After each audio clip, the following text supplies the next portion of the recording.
Welcome back to another tutorial, guys. Today I'm going to show you how to use Snapseed in depth and all the tools provided with Snapseed. So stay tuned.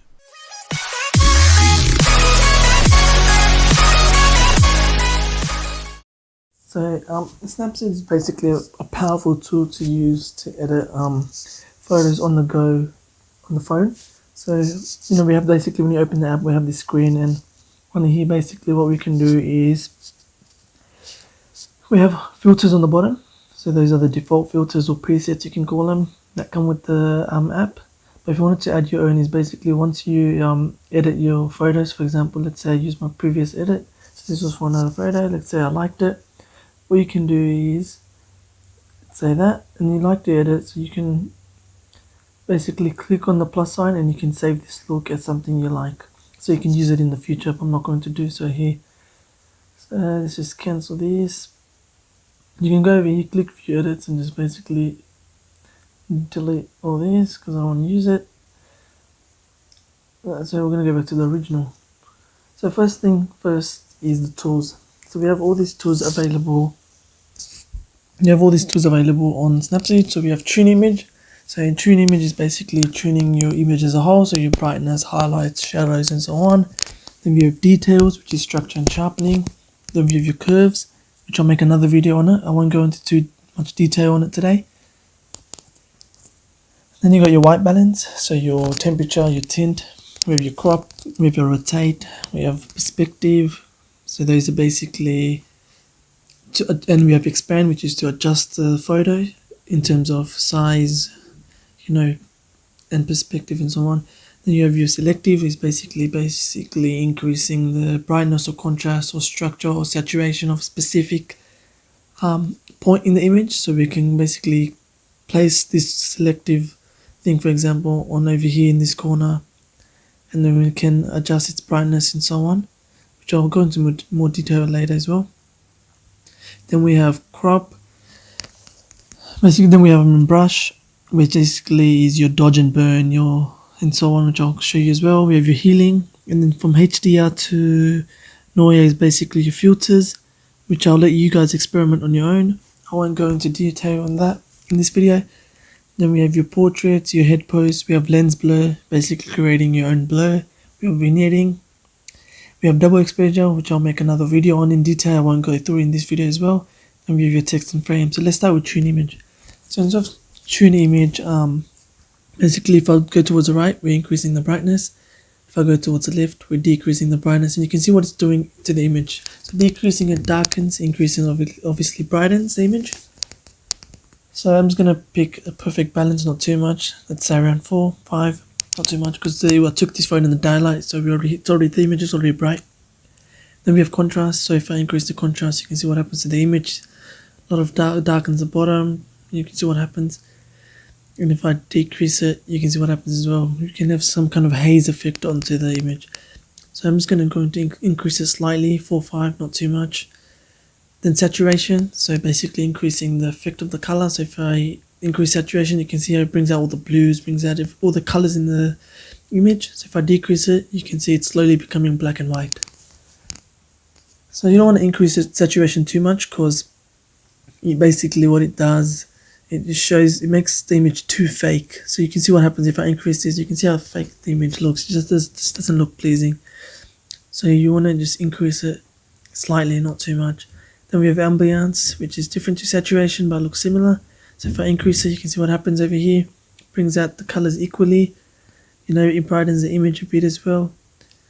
If I decrease it, you can see what happens. Darkens the image and so on, and the colors are reduced. So you can see how when you go to the left, it's not black and white like it was in saturation. So I'm just going to increase the ambience slightly. Highlights. It's basically working with the top half of the image, and if you see, if I increase the highlights, it brightens the top. If I decrease it, you see it darkens the top. It brings out the clouds and all that. You don't want to overdo it. I'm just going to decrease it slightly, not too much. We have shadows. Basically, it's the bottom half. So if I decrease the shadows, you can see that it darkens the bottom of the image. If I increase it, you see it brightens up, brings out the boardwalk and so on. I'm going to increase in this case because I do want to show the boardwalk. So I'm going to bring it to around 87. So that's boardwalk. In terms of warmth, which is basically the white balance I was talking about before, I'm not going to change it, but I'll show you what it does. If I were to increase it towards the right, it's more yellow, warm colors. If I go towards left, it's more blue, more cold colors. So something else as well is that if you click on this little wand thing over here on the bottom, you can see it basically auto adjusted the image. I'm just going to undo, and if I click on this, it basically shows you all the options. And if you don't want to basically click on this bottom here, you can just click on the image and just slide up and down to exit all the tools. So I'm just going to leave it at this. Quick tip, as you're doing it, always look at before and after. So just look at before and after. What you do is just click on the image or hold on the image, click in. You can see the before. So this is our before, and that's after when I let go of the screen. Next, we're going to move on to is details. So this is basically bringing out the the objects in the image, the clouds, and so on. So you can basically it's similar to clarity in Lightroom. So if I increase the structure, you see what happens. The clouds increases, the boardwalk. You can see the details it brings out. You don't want to overdo it because then it just looks too fake as well. If you see what happens if I reduce the structure, the clouds are more more fluffy, the water's more fluffy as well, but it reduces the detail in the boardwalk as well, so you don't want to have less structure as well. You want to find the right balance. So I'm just going to increase it slightly. Then we have sharpening. So if I increase the sharpening to 100, you really can't see the effect from here. So in order to see the effect of sharpening, you want to zoom into your image, pick a specific point. So I'm going to bring this boardwalk, and now look on the edges of the boardwalk and edges of the rails, and look what happens when I increase the sharpening. See how that brings out the details and the edges? See? So I'm just going to slightly, not too much. So that's the sharpening. So once again, before and after.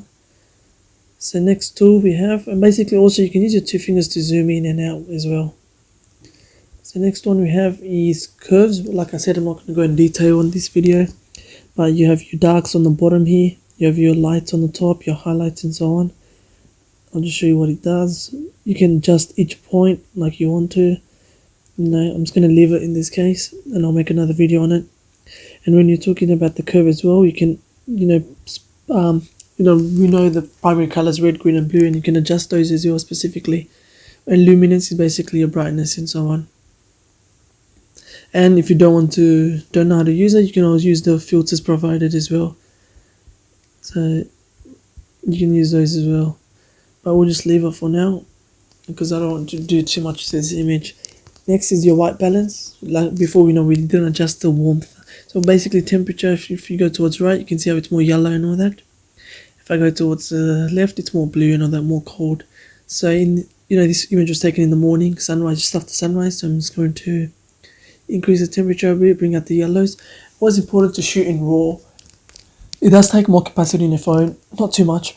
But with RAW, basically keeps all the details, and you can fix this up later, and it maintains detail.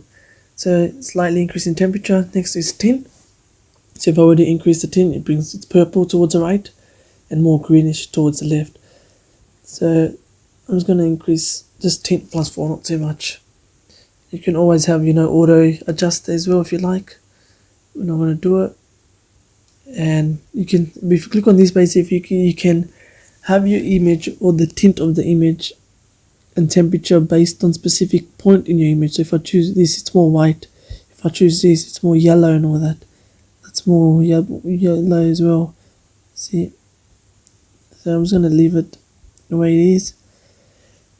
Next, let me just make sure it's slightly adjusted. There we go. So next we have is rotate. Basically this is rotating your image. Always important is to ensure that your image is straight. So I'm going to use this between the water and the mountain as the way to adjust my rotation. So if you see some people take images like this and they don't realize, look at it, it looks so bad, and you can tell that it's not straightened. So always straighten it. So what I'm going to do is go back into there and put it back the way it was originally.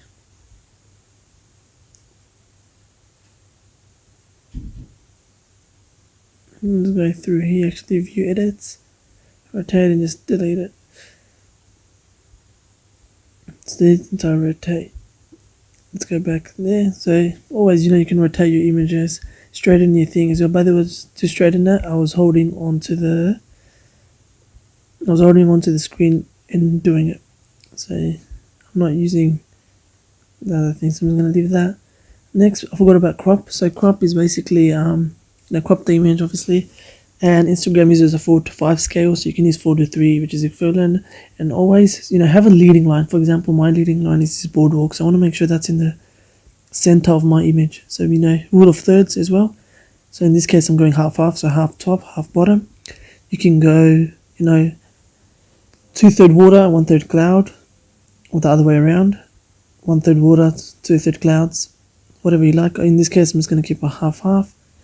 Once again, center, and you can have it like that. So now the image looks more appealing. Basically creates a leading line for the people so they can look through the boardwalk and the surrounding of the image. Next we have perspective. So if you see, if I do it towards the top, it basically brings out the bottom of the image. It lifts up the bottom. If I do the other way around, you can see what happens. Lifts up the top of the image. We have your right as well, and your left. And you can use this if you've taken an image at a certain angle and you want to straighten it and so on. You can also free things. I can just do this half if I wanted to, or this, or this. So I can increase, basically straighten my image, do what I want to. I want to leave it in this case. Next is expand. Basically imagine you're taking an image and you want to basically make it a bit bigger. So you can do that. And then what Snapseed does, will autofill based on some algorithm, or based, unless if you did crop it, you can will basically do it based on that as well. So I'm just going to leave it for this case. Next we have selective. Like I said, I'm going to show you what selective is such a good tool as well. For example, on the top right, I wanted to increase the brightness, so I can do that by and then I can slide down for contrast, saturation, and structure, and that only affects it on that half. And to see what you're editing, basically if you use your 2 fingers, you can see, click on that, and then you can use your 2 fingers, click on the screen with 2 fingers, and you can adjust the circle. I only wanted to adjust this part of the picture, for example, or I wanted to adjust all of these, or just this, and you can do that using selective. So example, I just wanted to just change this part of it, and you can move this anywhere you like. For example, I just wanted to fix this part of the image and the surrounding of it, or I just wanted to do the boardwalk and so on. Let's say, for example, you wanted to do the boardwalk. It's okay, that covers the entire boardwalk, but then this water comes in as real red. So what you can do is, later I'm going to show you the brush tool. When you're basically looking at your editing, you can use a brush tool, which you can only select specific spots, and you can remove the other water, and so that's only your boardwalk is affected. I'm going to leave selective for now as well. Next is your brush. So we have your dodge and burn. Basically bring out the image, create like a leading line, like I said, so people look at this, or they see this bright and they're like, oh, okay, I want to look at that. By the way, if you click on the eye, you can see what you are changing. So when I click on the eye over here, it's highlighted blue, so now I can see it's, I'm just going to erase. So I just want the boardwalk to be, I'm just going to increase the boardwalk, the brightness of it slightly. So I'm going to dodge that part. So now basically you can see what the effect it has. And if you can negative dodge as well, so I'll make, see that it's more dark. And with the red I can see what I did. I'm just going to erase that.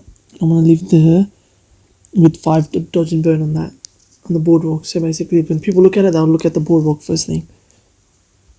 So more into the brush, we have your exposure as well. So you can basically increase certain parts, or you can decrease, and you can erase. Once again, click on the eye to see what you've done. So you can remove all of that. Just leave it at that. Next we have your temperature. So let's say I want a bit more yellow in the cloud. I can do that. Or I want more blue. So you can do that as well. I'm just going to erase it for in this case. Next, you have your saturation as well. So if you click on this little left button here, you can see all your options. The eye lets you see what you're changing. This lets you adjust and erase as well. Or leave dodge and burn for now as well. Next is healing. For example, let's say you had dot because your camera lens was a bit dirty, and you can adjust that using the healing. So I can just click on it and we'll just basically replace with something close by. Or I can do that like that, for example. I'm just going to leave it because I didn't have anything, no spots to remove. But you can do it in your image if you do have a spot to remove. After that, you HD escape, and I'll just quickly show you HD escape what it is. Basically, it's just a filter itself. See, just overdone. If you want to use it, you can use it. You can adjust the brightness and saturation of it and the filter strength. You can pick on basically people, fine, strong, nature, so on. Those are basically filters as well. From HDR to Noya, I'm just going to leave it for you to experiment on. Then we have portrait and head pose. Obviously, we don't have a portrait image, so I'm going to skip that as well. You can experiment on that. Then we have lens blur. So this allows you to create your own blur. For example, your camera doesn't have that blur. So let's say I wanted to blur everything except the boardwalk. So I can do that. And then you can have your strength of the blur. So if I increase it, you can see it blurs more. So basically the inner ring, the most inner ring, this part here is so it's the part that will not be blurred. And then the second ring is basically transitioning. So that's transition. See if I can reduce it, you see what happens? It blurs everything at 92% strength. But if I transition, you can see that it gradually blurs towards 92. And we have vignetting as well. So if I reduce the vignette, you notice the borders are more bright. If I increase it, it darkens the borders. We'll leave it at 0. So transitioning, let's say I wanted a nice 100% transition, so it gradually blurs into 92 strength. Or 100 or whatever you want it to. So that's what blur does. I'm going to do it for now because I wanted to show you something. The brush thing I was talking about before. Then we have double exposure, which I'll show you another video for that as well. So if you click on over here on the top right next to the eye or the information symbol, so you have your 3 dots here for your setting, tutorials, help and feedback, and you have your eye, and then you have this arrow and little stack. So if I click on that, you can obviously undo or redo an edit. You can revert back to another stage, and basically I want to click on view edits. So view edits is basically all the edits you have performed. For example, when you brush, you can look at them as well in specific aspects. So the changes you've made throughout the video, throughout the editing process. So when I click on, for example, lens blur, you're provided with 3 options: delete your edit, the brush tool I was talking about, the middle button, and then you have your adjusting your blur. So you can go back to an adjuster if you wanted to. If you don't want to go back to all the way, you can, or let's say I wanted to, adjust the strength of the blur. So I can come back here and I'm like, oh, I'm happy with that. But then you're not happy that the blur is, you just want the blur for the boardwalk. So all you do is go back here. Now I want to click on the brush. Again, I'm going to click on the eye so I can see what I'm changing. And now anything that is red will be blurred basically. So that's what I want to be blurred. And I want to leave the boardwalk unblurred, and you can obviously control the strength of the blur as well. And you can look at it. So this is to invert it. So I'm like, okay, I want this, and you're like, no, I want the boardwalk to be blurred and everything else. So you can click this to invert it. But right now I want everything else. So that's, and then something else as well. What I'm going to do is go here, because I want only the boardwalk. I'm just going to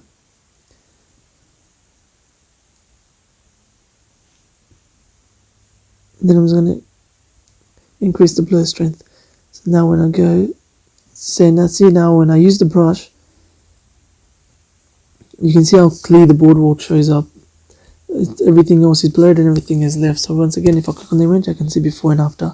But obviously I want to remove the blur because that's not what I want in this image. But if you had an object or you had an image or some kind of something you wanted to, bring out and blur something behind it, then you can use that lens blur. So I'm just going to delete it for this case. So once again, I'll show you another example using the brush tool. So I'm going to click on tune image, brush. Let's say you just wanted to have the effect of your brush or effect of your main tune just on the clouds. So I'm going to do this. And you can see now how the tune image only affected the top half but left the bottom, because you can see how the bottom, the boardwalk is dark. But when we initially tuned it, we increased the shadows to show the boardwalk. But then, you know what? Let's erase the top and do the bottom this time. And you can see now when I remove the eye thing over here, we can see that the bottom now is the shadows have increased, because that's what we have done in the tune image. But I'm going to leave it for now. But once again, you have your invert. So that's the brush tool is so powerful. edit your own photos, tag me in it, and I'll leave some tips if you made mistakes, and then also leave comments if I've missed out anything, and I will make a video on the curves and the double exposure. But yeah, Snapseed is such a powerful tool. People underestimate it. So like I said, you got your tools, you got your brush. If you want specific areas you want to edit, you got your selectives. You got so much. So go ahead, edit and then tag me in it. So if you edit your photos using Snapseed and tag me on it, I want to see how you went on it, and I'll leave any tips and tricks if I've missed out, or if you needed any suggestions or help, leave it in the comment below. Thank you for watching.